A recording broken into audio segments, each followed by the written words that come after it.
नमस्कार, मेरा नाम काजल है और आप लोग आवाज देख रहे हैं। अभी वो उपस्थित है डक बंगला चौराहा पे, जहां देशव्यापी हड़ताल के तहत यहां मजदूर संघ ने हड़ताल किया है। प्रदर्शन जारी है। इनका कहना है कि जब तक सरकार हमारी नहीं सुनेगी हम हड़ताल करेंगे। जैसा कि 2 दिनों के लिए भारत बंद है, 28 और 29 मार्च को भारत बंद है और डक बंगला चौराहा पे अलग अलग यूनियन के अलग अलग लोग, अलग अलग संगठन के लोग आए हैं। आइए हम इनसे बात करते हैं, आखिर इनकी मांगे सरकार से क्या है। आज आप रोड पे आए हैं, इसके पीछे का क्या कारण है? निजीकरण के खिलाफ, महंगाई के खिलाफ। आपको लगता है ऐसे निजीकरण और महंगाई के खिलाफ रोड पे आने से सरकार आपकी सुनेगी? मेरा अधिकार है, हम विरोध करते हैं, सरकार सुनेगी। नहीं सुनेगी तो हम आंदोलन को तेज करेंगे।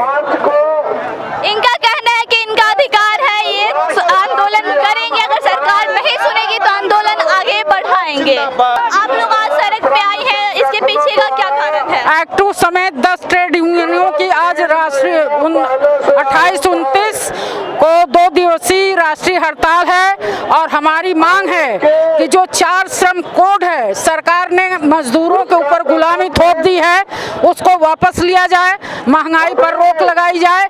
ईपीएफ पर अभी डाका डाल दिया सरकार ने, मजदूरों की गाढ़ी कमाई उसको उन्होंने पूंजीपतियों और कारपोरेट के हवाले कर दिया, उसको इस्तेमाल कर रहे हैं।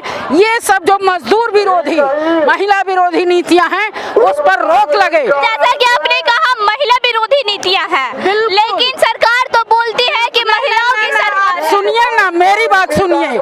स्कीम वर्कर, जिसमें आशा, आंगनबाड़ी, रसोईया, जिसमें 90% महिलाएं काम करती हैं, उनके श्रम का दोहन करती है सरकार, सस्ते श्रम के रूप में इस्तेमाल करती है और रसोईया को महज 1650 रुपए मासिक मानदेय मिलता है। साल भर काम करती हैं, केवल 10 महीने का मानदेय मिलता है। ऐसे आशा को मानदेय नहीं मिलता है। आशा की नेता है शशि यादव बोलेंगी। आंगनबाड़ी लोग हैं, उनसे जितना काम लिया जाता है उनको नहीं मानदेय दिया जाता है, उनका मेहनताना नहीं दिया जाता है।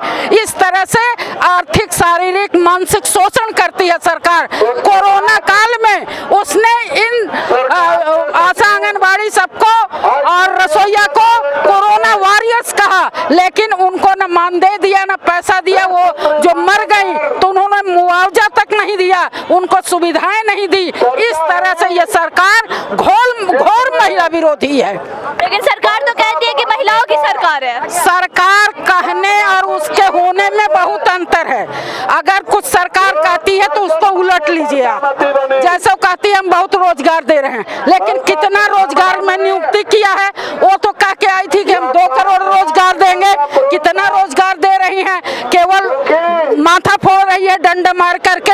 उसने तो कहा था कि हम किसानों के लिए बड़ा काम करेंगे, लेकिन कारपोरेट के हवाले कर दिया था खेती को। पूरा 800 किसानों की शहादत के बल पर जो 3 काले कृषि कानून थे वो वापस हुए। तो सरकार जो कहती है उसको आप उल्टा ही समझिए। इनका कहना है कि जो सरकार कहती है उसको उल्टा समझिए। अगर सरकार कहती है कि रोजगार देंगे तो आप समझ जाइए कि सरकार रोजगार नहीं देगी। लोग को आज रोड पे आने का पीछे का क्या कारण है? रोड पे आने का कारण ये है कि एक तो हम लोग रोड ही पे रहते हैं, जो मजदूर वर्ग देश की है। आप पटना की ज़मीन पे हैं, पटना के में रात में आप देखिएगा तो हजार की संख्या में मजदूर डिवाइडर पे और सड़कों पे सो रहा है। उसका कारण यह है, हम सब लोग जानते हैं कि मोदी सरकार या इसके पहले की भी तमाम सरकारें जो पूंजीपतियों की परस रही हैं, पूंजीपतियों की दलाल के रूप में काम की हैं। लगातार महंगाई को बढ़ाने का काम किया गया है पूंजीपतियों के मुनाफे के लिए, और मजदूरी को कम करते जाएगा। अभी उसमें जो कुछ भी बचा खुचा था, पिछले साल जब लेबर कोड लाया गया 2020 में सितंबर में, उस पर बहुत हो हंगामा, हम लोग हल्ला किए, बहुत लड़ाइयाँ हुई, पूरे देश में मजदूर आंदोलन हुए। लेकिन ये 12 घंटे का काम करने का कानून, जो कि दशकों शताब्दियों से मजदूर लड़के हासिल किया था कि वो 8 घंटे काम करेगा, उसको 12 घंटे कर देना, महिलाओं से भी रात्रिपाली में काम कराने का अधिकार दे देना मालिकों को, लोगों का न्यूनतम मजदूरी पूरे देश में 179 रुपया करने जैसा शर्मनाक काम किया गया। और लेकिन सरकार तो कहती है गरीबों की सरकार है। सरकार कहने को सरकार बहुत कुछ कह सकती है, कहने को सरकार ने बहुत कुछ पहले कहा भी था, और वो कितना जमीन पे लागू है हम जानते हैं, आप जानते हैं, सब लोग जानते हैं। इस पर स्पष्टीकरण देने की कोई जरूरत नहीं है कि ये सरकार महंगाई पे कैसे विफल हुई, बेरोजगारी पे कैसे विफल हुई। और हम मानते हैं कि सिर्फ यही सरकार नहीं, ये आरएसएस द्वारा जो प्रायोजित सरकार है, जो हिंदू मुस्लिम का दंगा करा के पूरे देश के मजदूर वर्ग पे हमला कर रही है, और इसके साथ ही साथ अब मध्यम वर्ग को भी नहीं छोड़ा जा रहा। हम लोग देख रहे हैं अभी कुछ दिन पहले एनटीपीसी आरआरबी के छात्रों ने बवाल किया, एसएससी के छात्रों ने बवाल किया। ये वो लोग हैं जो शांति से नौकरी चाहते हैं। हम मजदूर वो लोग हैं जो चाहते हैं कि हमारे काम का उचित मजदूरी मिले और समाज में हमारी सम्मान हो। लेकिन हम लोग को मजबूर किया गया, जैसे आप बोली कि सड़क पे आप क्यों आए, हमें मजबूर किया गया है कि हम इस तरीके से लड़े। और आगे जैसे किसान आंदोलन को मजबूर किया गया 1 साल तक लड़ते रहे, वैसे हम ये आज खबर करने आए हैं कि 1-2 दिन के हड़ताल से जरूर कुछ नहीं होता है, लेकिन इस 1-2 दिन के हड़ताल के माध्यम से हम ये जता देना चाहते हैं कि ये मजदूर वर्ग पे अगर आप हमले कर रहे हैं तो मजदूर वर्ग बहुत दिन तक नहीं बैठा रहेगा। और ये जो 100 में से 80 मेहनत कश आबादी है, ये एक दिन उठेगा और ये पूंजीपतियों का राज को उखाड़ कर फेंक देगा, ये हम जानते हैं। और IFTU सर्वहारा का यही मानना है कि वो दिन बहुत दूर नहीं है।